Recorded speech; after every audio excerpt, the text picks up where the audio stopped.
Muchas gracias, Rafa, por la presentación. Yo creo que en este punto pues ya tenemos bastante información sobre lo que es BIM. Ya los ponentes nos han hecho el favor de pues al retroalimentarnos con toda su experiencia.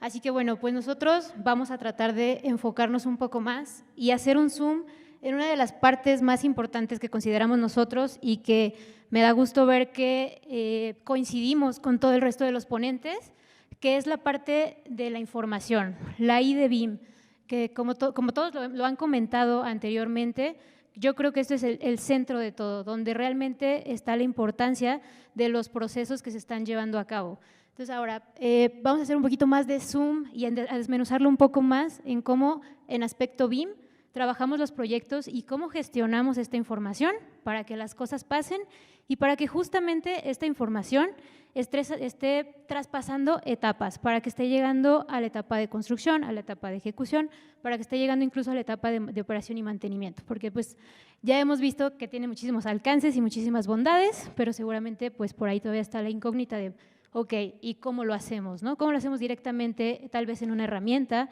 ¿Qué es lo que tenemos que cuidar? ¿Qué es lo que tenemos que tener como requerimientos? ¿Y qué es lo que hay que estar analizando? Vale, primero que nada me gustaría explicar que Aspecto BIM es una empresa especializada en la consultoría y en el desarrollo de proyectos mediante la metodología BIM y principios de Lean Construction para la optimización de los recursos. En este caso, como comenta Rafa, yo tuve la oportunidad de formarme en el Master BIM online con ellos, con Editeca.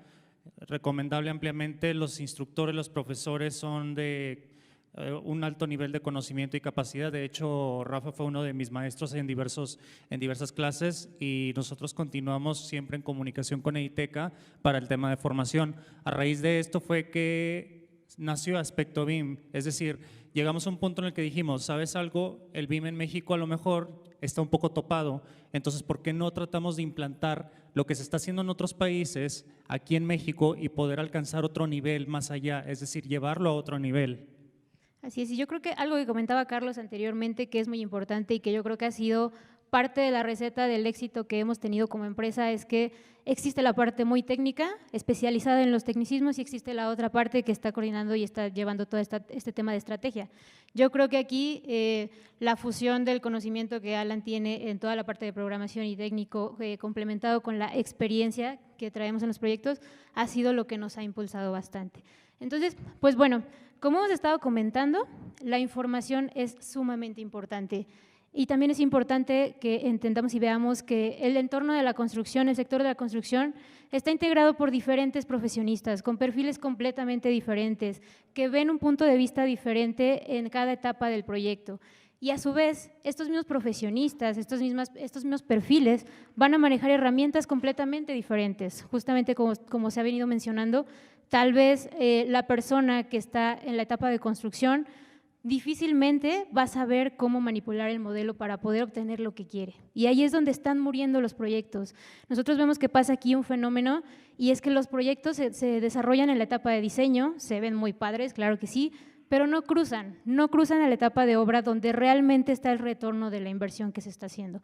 Entonces, lo que nosotros buscamos es con diferentes herramientas que sean más amigables para todos los involucrados en el sector de la construcción, poder traspasar esta información, ¿vale? Y como bien lo decían anteriormente, es súper importante cuando estamos trabajando en esto que siempre estemos pensando en un paso adelante, es decir, que si yo estoy en una etapa, por ejemplo, de planeación, yo me pongo a pensar en qué es lo que va a necesitar la persona que va a hacer el diseño del proyecto, tal vez. ¿Por qué? Porque en base a eso vamos a empezar a estructurar nuestros proyectos. Entonces, es tan sencillo como esto, el traspasarnos de un método de trabajo 2D a tal vez un mundo ya BIM, no es otra cosa más que ligarlo a procesos que ya estamos acostumbrados a trabajar y simplemente estructurarlos y empezarnos a organizar un poquito. Entonces, pues bueno, como ejemplo, podemos desmenuzar todo un proyecto completo en una parte, en sus diferentes etapas, como puede ser la planeación, el diseño, la ejecución, la operación y el mantenimiento. Y si yo estoy en una etapa, pensar en lo que viene. Por ejemplo, si estoy en la etapa de diseño, ¿qué va a requerir la persona que está en sitio ejecutando?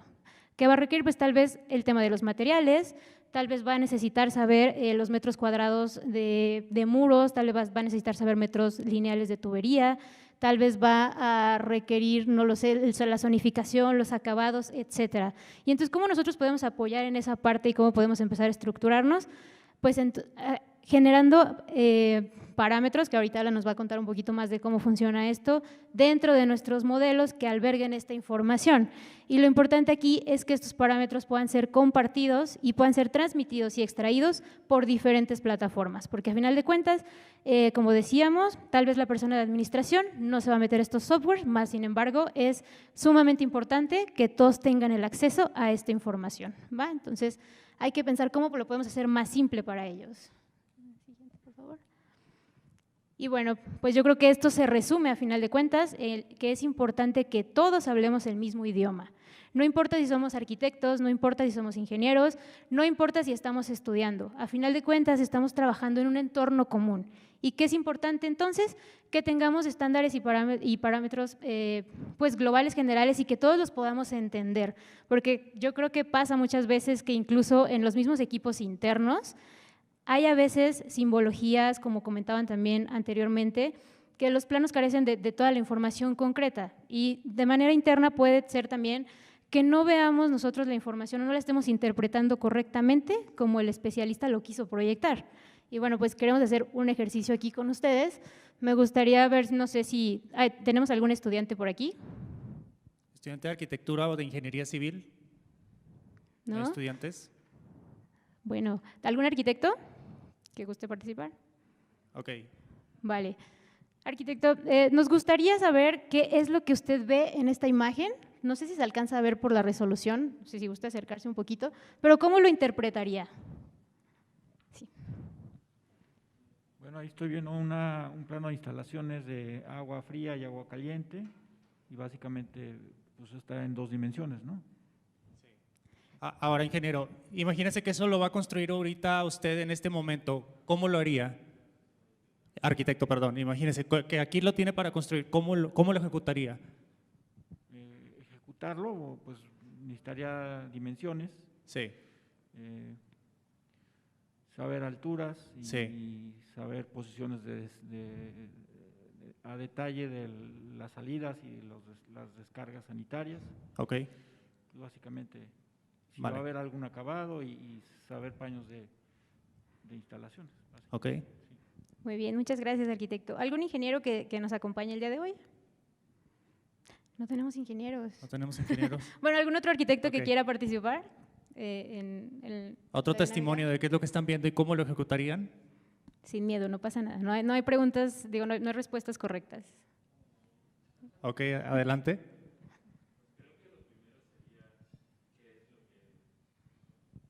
Creo que lo primero sería es saber qué es lo que voy a ejecutar yo, ¿no?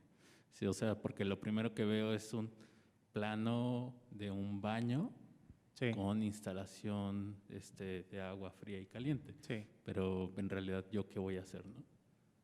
Me gusta, creo que tú habías comentado anteriormente que tú tienes experiencia modelando ya proyectos, ¿verdad? Sí. Si tú lo fueras a modelar, ¿cómo trazarías estas trayectorias con la información que tienes? Mira, yo lo trazaría, medio lo veo, pero veo unas líneas rojas, creo. Ajá. Y bueno, rojas y azules. Sí. Y bueno, lo que interpretaría es que se modela pues, a partir del piso y que va hacia los equipos, ¿no? Hacia el lavadero y hacia la manejadora de agua. Vale. Ok, bueno, pues muchas gracias por las respuestas. Acabamos de ver ahorita pues que podemos, a pesar de que ambas respuestas fueron de arquitectos, tuvimos unas interpretaciones diferentes, y personalmente a nosotros nos pasó en el equipo de manera interna que cuando nos pasaron este plano de instalación, no supimos, hay un símbolo que no se alcanza a ver, pero hay un símbolo entre las tuberías que nosotros no supimos interpretar, porque no es un símbolo que se maneje de manera normalizada, no es un símbolo que esté estandarizado. Entonces, parte del equipo nos decía, es que es un brinco, es un bayoneteo entre la tubería de agua fría y agua caliente. Parte del equipo nos decía que la tubería venía aérea y simplemente bajaba.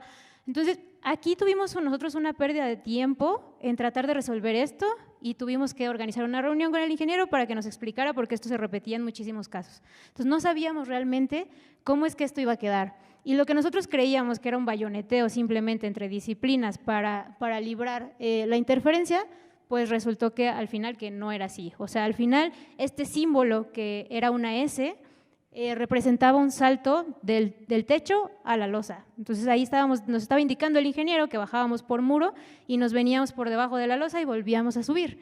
Lo cual pues en ningún momento nadie del equipo lo logró interpretar, preguntamos a más personas y tampoco se logró interpretar. Aquí hay una problemática comúnmente en este tipo de proyectos. A nosotros nos entrega la ingeniería comúnmente todos sus planos en 2D. Comúnmente cada ingeniero tiene una interpretación diferente, una simbología diferente y no globalizada. Entonces, al momento nosotros de estar tratando con la gerencia, nos topamos con el hecho de que, a ver, tienes que mandar tú un RFI para solicitarle al ingeniero qué es, y de aquí a que el ingeniero te contesta puede pasar una semana y pudiéndose haber resolvido simplemente a lo mejor en un día, fácilmente. En un día pudimos haber absorbido todo el trabajo que está involucrando comunicarnos con el ingeniero y de aquí a que nos responda.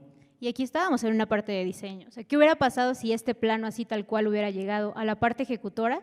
Ya los contratistas como tal en sitio, no sé, tal vez no sabemos si ellos lo hubieran interpretado de una forma y por tiempos, por lo que sea, lo hubieran ejecutado como ellos lo hubieran entendido. Entonces, creemos que aquí es lo importante de que todos trabajemos con estándares conocidos por todos. No importa, preferentemente si es un estándar global, pero también hacer el esfuerzo de tener un estándar interno y que todo nuestro personal, todo nuestro equipo de trabajo tenga el conocimiento y el acceso a esta información.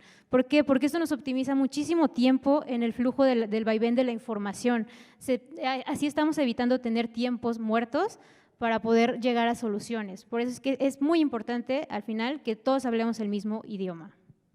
Hace un momento que Cris hablaba acerca de los parámetros, en primera instancia, ¿qué conocemos nosotros que entendemos por un parámetro? Nosotros estamos muy apegados al software de Revit completamente para el tema de diseño de ingenierías y de arquitectura.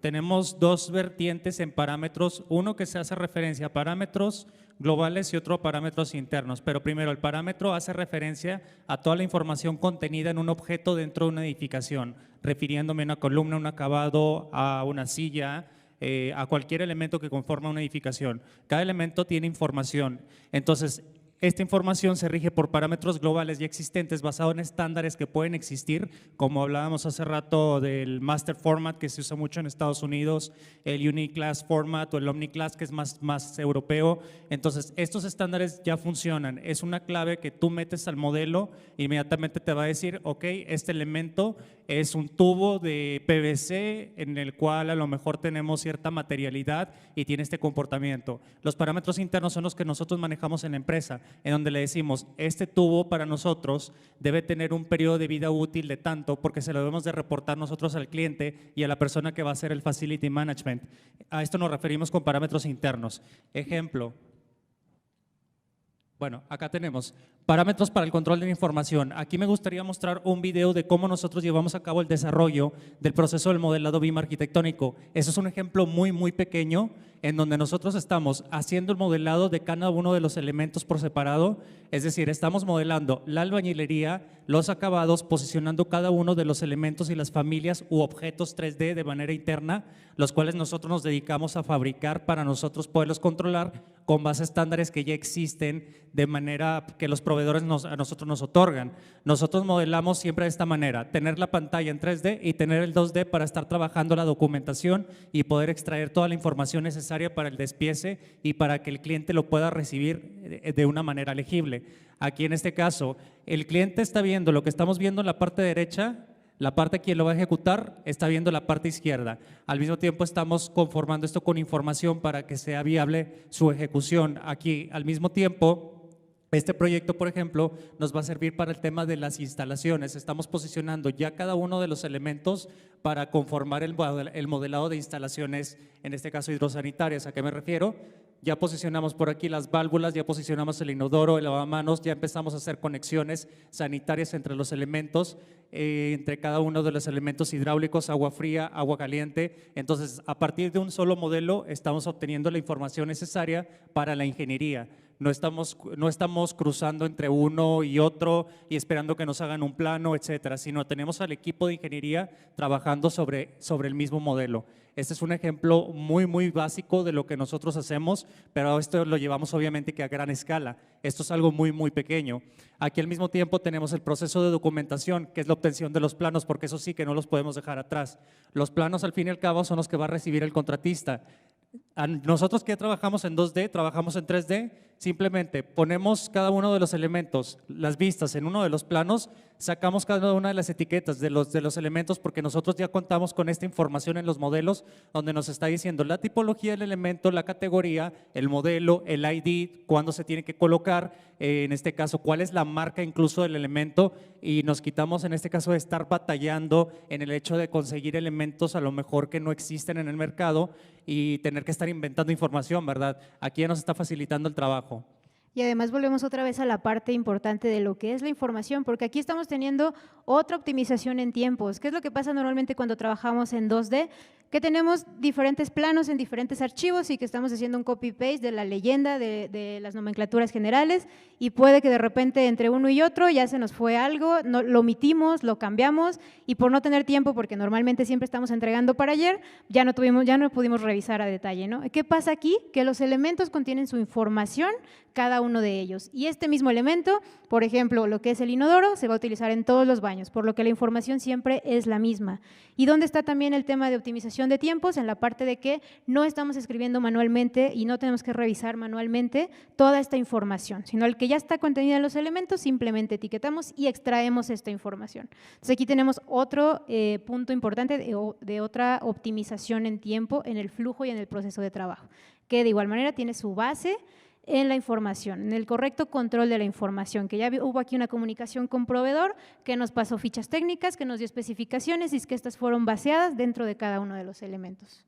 Sí, aquí estamos viendo un ejemplo de las familias, las mentadas famosas familias de Revit, en este caso que son objetos que ya están estandarizados con base a normas existentes por temas de seguridad o por temas o por otros diversos temas. Entonces nosotros ya nos dimos a la tarea de realizarlos porque los usamos tanto en los proyectos que estar haciéndolo una y otra vez no nos conviene. Aquí metemos toda la información paramétrica para ya no estar batallando, ya no únicamente cambiamos la marca del elemento. Otro ejemplo, esta es una torre de 60,000 metros cuadrados, si no me equivoco, es una torre habitacional en donde hacemos uso de cómo trabajamos aquí en México por partidas, disciplinas. Ejemplo, albañilería, estructura, acabados, herrería, cancelería, obras exteriores, entre otros elementos. ¿Qué es lo que hicimos? Descomponer cada uno de los elementos, descomponer toda la problemática del proyecto porque nos pasaron el diseño en 2D y descomponerlo en pequeñas partes, es decir, en partidas. Empezar a modelar cada uno de los elementos conforme a su nivel, es decir, no nos llevamos a modelar una columna de piso hasta nivel tal, sino cada uno de los niveles tiene un control para poder gestionar la información y tener una lectura fidedigna del contenido y de la información que estamos reportando y podérsela presentar al cliente para que el cliente pueda entender, ok, necesito que me enciendas el piso tal, yo nada más quiero ver los acabados, quiero ver la distribución, no quiero ver ventanas, sí quiero ver cómo va a quedar. Entonces esto al cliente le importa. En el lado derecho estamos viendo las cantidades que está reportando el elemento y son cantidades exactas. Ya el tema de sobrecosto, el tema de excedentes, lo dejamos a la parte especialista. Esto se va completamente para la parte de análisis de precios unitarios. Este proyecto al mismo tiempo fue ejecutado mediante el Master Format. Cada uno de los elementos que ustedes están viendo contiene un código con base en el Master Format americano porque así lo solicitaba el cliente. El cliente necesitaba este control para poder sacar un presupuesto más fidedigno y tener controlado el proyecto. Entonces, nosotros nos apegamos a este tipo de modelado en donde descomponemos la problemática grande en pequeños procesos y obtenemos la información de manera más controlada y gestionada y tratamos de optimizar los recursos del proyecto y no inventar información. Aquí tenemos un esquema de la torre, siempre hacemos esto para todas las torres en las que trabajamos. Tenemos aquí el catálogo donde tenemos el master format, su clave, su ID, su elemento, su concepto. Tenemos por ahí el material y las dimensiones del elemento para que la parte que va a presupuestar pueda decir, ¿sabes qué? Tengo tantas cantidades de este elemento, le agrego un costo, me va a costar tanto. Ese es el presupuesto con base en un master format. No nada más en arquitectura. Acá tenemos un ejemplo de una torre que hicimos las ingenierías, en este caso mecánicas. Aquí sí me quieres apoyar, Cris. Sí, bueno, y nada más resaltando un poquito la parte de que trabajar en este proceso no es desapegarnos a lo que ya trabajamos normalmente, sino que fue, como comentó Alan, lo que hicimos, desglosar esto en partidas que ya son muy conocidas porque se trabajan en presupuestos, en catálogos, y así es como entonces nosotros nos preparamos para organizar la información dentro del modelo, porque esta información dentro del modelo, a final de cuentas, le va a servir a la parte de costos, a la parte de administración y a la parte de la parte ejecutora. Entonces, siempre hay que ligar todos estos procesos a algo que ya hemos venido trabajando constantemente y pensando en lo que viene. Como comenta Alan, en este proyecto lo que se trabajó fueron las ingenierías, las disciplinas.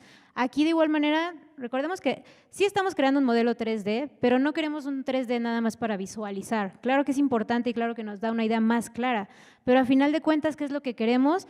Pues todo lo que podemos coordinar y todo lo que podemos prevenir a través de esta maqueta. Entonces, ¿qué es lo que estamos haciendo? Que estamos haciendo una construcción virtual real de cómo quedaría el edificio.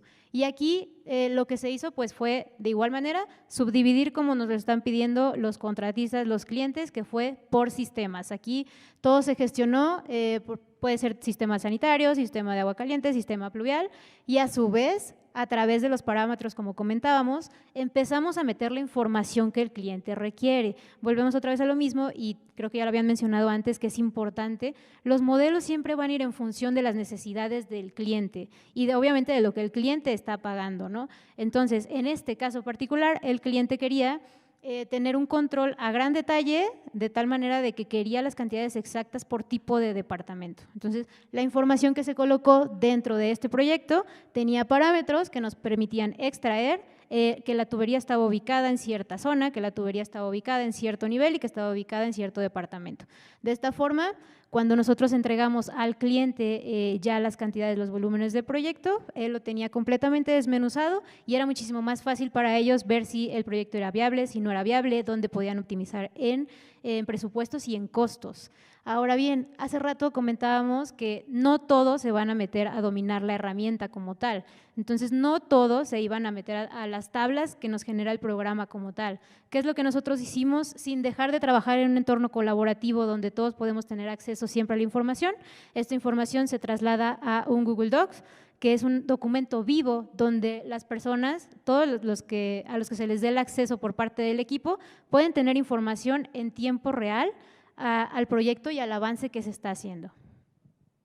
Exacto. Hay un tema, bueno, el tema de la coordinación de las ingenierías, como comenta Chris, nosotros lo llevamos a través, no nos metemos en una problemática de andar consiguiendo un software muy sofisticado. Es verdad, el cruce sí lo hacemos mediante Navisworks, ahorita vamos a ver un ejemplo, pero ¿qué le gusta a los ingenieros y a la gerencia? Esto. A ver, play por favor.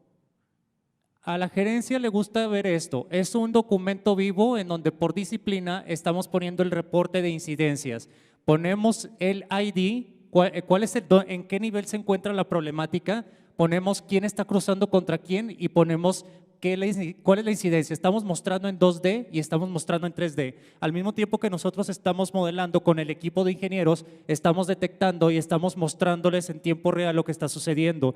Para el ingeniero y el arquitecto es más fácil decir, ya entendí en qué nivel mi ingeniería HVAC está chocando contra PCI, ya entendí lo que tengo que hacer ahí, a lo mejor me tengo que mover, tengo que hacer un bayoneteo, entre otros aspectos. Para ellos es más fácil esta parte. Entonces nosotros nos dedicamos a estar informando constantemente lo que está sucediendo, ver las alturas permisibles, ver si lo prueba la arquitectura o no, ver si tenemos que bajar altura de plafón, entre otros aspectos, ver lo que está sucediendo. Al mismo tiempo también, no nada más entregamos la problemática, también entregamos una posible solución en donde le decimos, ¿sabes qué, ingeniería? Si tú haces este recorrido, antes de que comunicarme contigo y de aquí a que me respondas, yo te estoy diciendo, si haces esto basado en tu memoria descriptiva, va a ser más fácil para las demás ingenierías que no haya un impacto. Nada más que necesitas, por favor, autorizármelo. Si el ingeniero dice, adelante, hazlo, no hay ningún problema, seguimos avanzando. Pero siempre tenemos que estar en constante comunicación con los ingenieros para que hagan que lo permitan. Vaya, si ustedes se fijan, estos son modelos complejos porque así son las edificaciones. Siempre nos dejan poco espacio para nosotros poder hacer todo este tipo de detalles, todo este tipo de ingenierías. A veces las alturas no nos dan, entonces tenemos que estar trabajando simultáneamente con las especialidades. Así es, yo creo que si hubiera por aquí ingenieros estarían de acuerdo en que los cubos de instalaciones siempre son los más olvidados. Entonces, por favor, arquitectos, consideren las dimensiones para este tipo de elementos y yo creo que este tipo de tecnología y aplicaciones nos permiten organizar muchísimo mejor nuestros proyectos en ese sentido.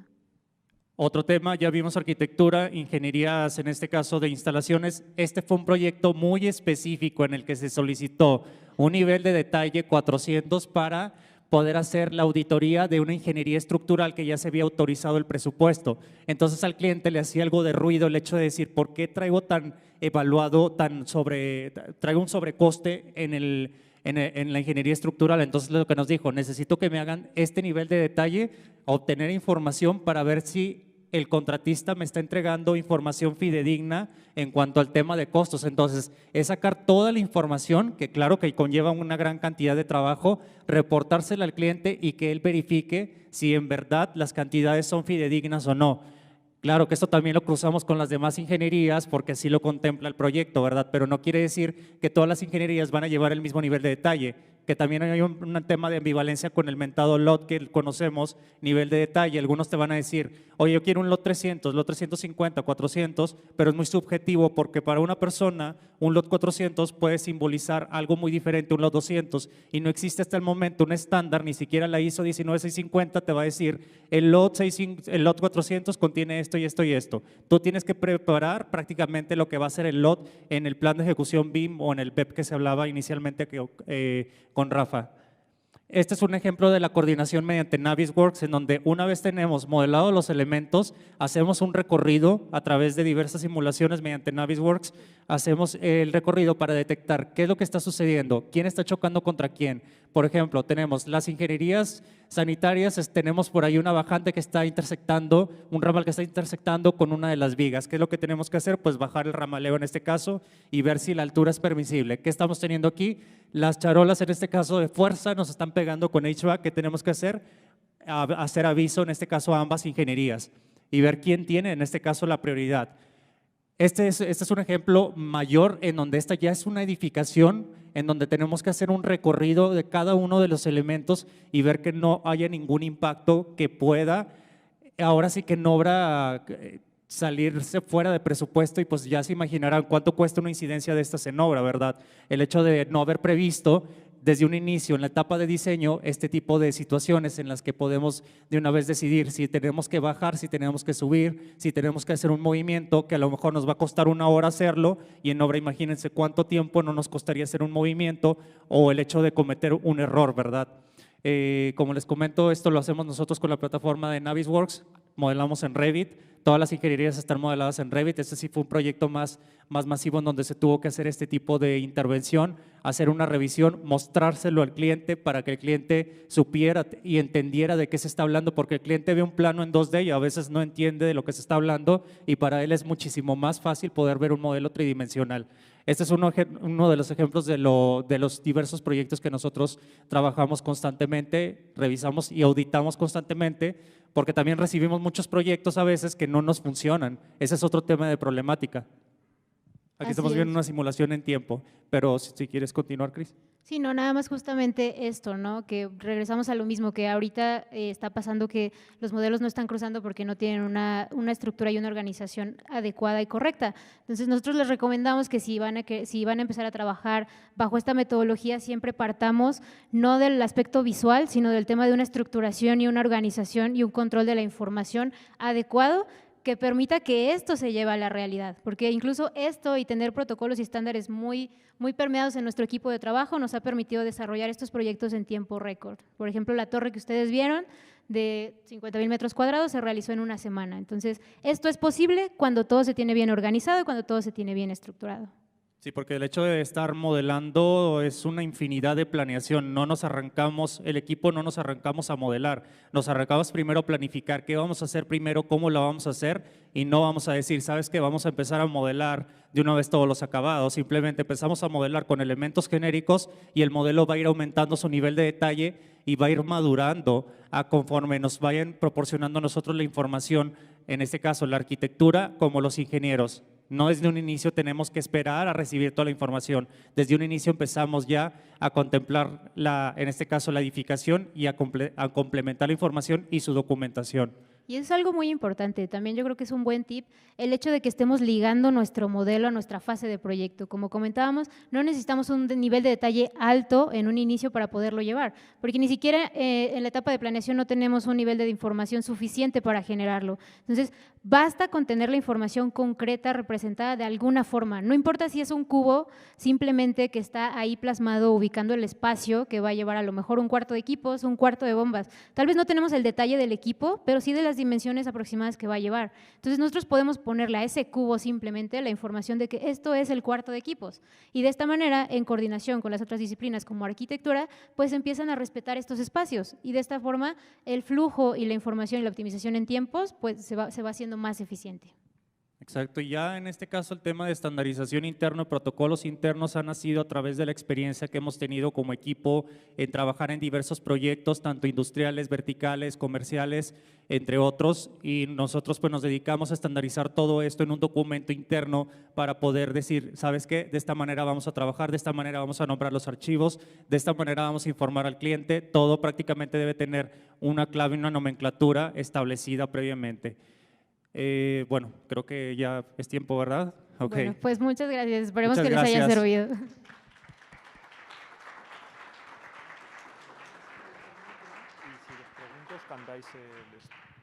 Bueno, pues muchas gracias. Podéis ir haciendo las preguntas, los que estéis conectados online por el programa este de Menti. Ahora diré turno de preguntas, pero sobre todo nada, agradecer a Cristina y a Alan una pedazo de presentación. Y oye, muy orgulloso de, claro, yo he sido docente de Alan, de todo lo que ha montado y todos los proyectos. De todas maneras, a la gente que estamos aquí presencial, luego nos podemos quedar aquí un rato, si tenéis alguna pregunta o lo que sea, nos podemos quedar aquí un rato. Y a los que estáis online, bueno, tanto Cristina, Alan y yo somos unas personas muy majas, simpáticas, afables, y por LinkedIn nos podéis escribir o si no por email. Vale, pues entonces empezamos el turno de preguntas, vamos un poquito mal de tiempo. Entonces, ¿aquí presencialmente alguien tiene alguna duda?